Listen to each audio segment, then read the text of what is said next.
operahan yung bata. Kailangan yung pera natin kung tayo kukuha. Pero ano ginawa mo? Sinubukan mo magnakaw.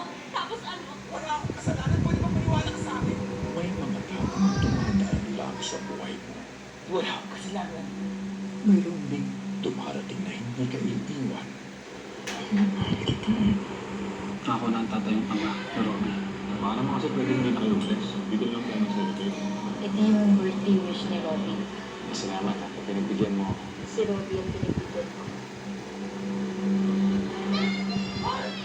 Hello? Sa dati.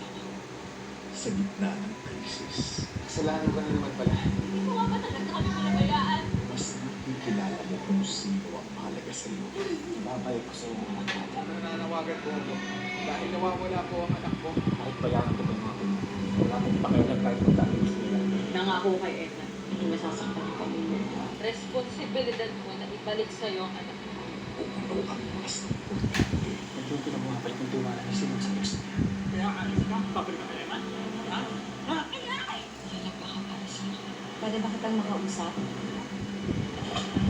Hindi pwedeng mawala sa akin si Simon. Kung sino ang tunay mong mahal. Ako nang bahala dito. Ano gagawin ko? Iwanan ako. Huwag mo ilalagay ang buhay mo sa mahal. Kung ayaw mangyari sa'yo dahil